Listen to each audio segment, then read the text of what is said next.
تیسری بات جو مرد اور عورت دونوں کے ذمے ہے وہ ہے جو ازدواجی اسرار اور ازدواجی خفیہ باتیں ہیں ان کی حفاظت کرے۔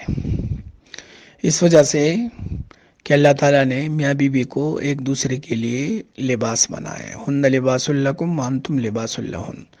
مرد عورت کے لیے پردہ ہے، لباس ہے، اور ایسے ہی عورت مرد کے لیے پردہ اور لباس ہے۔ تو ان میں بہت ساری باتیں ایسی ہوں گی جو ان کے درمیان خاص ہے، کسی اور کے اوپر وہ ظاہر نہیں ہونی چاہیے۔ میاں بیوی کے درمیان کئی ساری باتیں ہوتی ہیں، ہم بستری سے متعلق ہوتی ہے، آپس میں کاروبار سے متعلق ہوتی ہے، اور امانت دیانت سے متعلق ہوتی ہے۔ تو جو خفیہ باتیں ہیں میاں بیوی کے، ان کو اپنی ذات کی حد تک رکھے، ان کو پھیلاتے نہ پھرے۔ بہت سارے لوگ ہوتے ہیں جب ان کی نئی نئی شادی ہو جاتی ہے تو میاں بیوی کی جو خاص باتیں ہیں وہ اپنے دوستوں سے شیئر کرتے رہتے ہیں۔ یہ انتہائی بڑی ضلالت ہے اور انتہائی نامناسب بات ہے۔ آگے جا کے انسان کو اس پہ بڑا شرمندہ ہونا پڑتا ہے۔ اس وجہ سے اس چیز کا بڑا خیال رکھنا چاہیے کہ ایک دوسرے کے راز افشا نہ ہو، اور ایک دوسرے کی خفیہ باتیں کبھی بھی ایک دوسرے کے سامنے، کسی اور کے سامنے کھلنے نہ پائے۔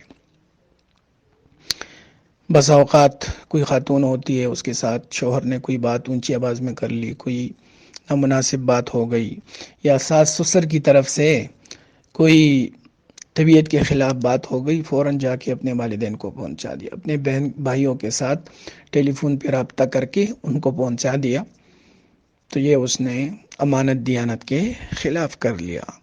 ہن لباس لکم وانتم لباس لہن کے خلاف کر لیا۔ اس وجہ سے ایک دوسرے کے لیے لباس بننا چاہیے، اور احادیث میں اس پر بڑی وعیدیں آئی ہیں۔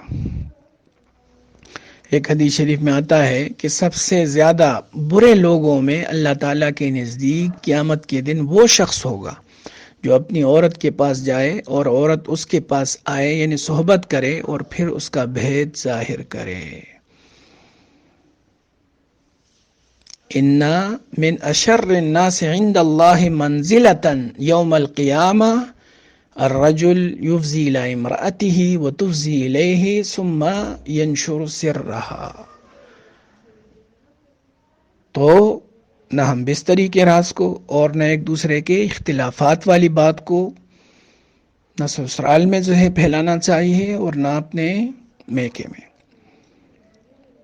جن خواتین کی عادت ہوتی چھوٹی چھوٹی باتیں ادھر اپنے بھائیوں تک اور اپنے میکے تک پہنچاتی ہیں، ان گھروں میں بھی کبھی بھی استقامت نہیں آتی، وہ انتشار کا شکار رہتے ہیں۔ پھر وہ عورت کی جو ماں باپ ہے وہ ادھر جو ہے ہاتھ ڈالنے کی کوشش کرتے ہیں، ان کی جو ہے ذاتی کاموں میں دخل اندازی کی کوشش کرتے ہیں، ادھر سے جو ساس سسر ہے وہ پھر ان کے پیچھے پڑ جاتے ہیں، تو اس سے دو خاندانوں کی زبردست لڑائی بن جاتی ہے۔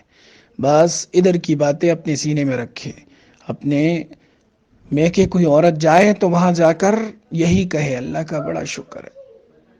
ایسی خواتین ہم نے دیکھی ہیں، سنی ہیں، کہ ان کے ساتھ بڑی زیادتی ہوئی ہیں سسرال میں، لیکن انہوں نے سب اپنے سینے پہ رکھے، دل پہ رکھے، قبر تک لے گئی، اور ان کے مرنے کے بعد جا کر پھر اس کی جو دیورانیاں تھی اور جیٹھانی تھی، انہوں نے کہا کہ ہم نے ان کے ساتھ یہ ظلم کیا۔ اس کی ساس نے پھر اقرار کیا کہ میں نے اس کے ساتھ یہ زیادتی کی تھی، اب مجھے کیسے معافی ملے گی۔ تو ایسی خواتین بھی دنیا میں گزری ہے، لیکن اللہ تعالیٰ نے پھر ان کا نام روشن کر دیا تھا، اور سب سے زیادہ اس کے بچے فرما بردار اور نیک نکلے، اس وجہ سے کہ اس نے صبر کیا اور راز کو راضی رکھا۔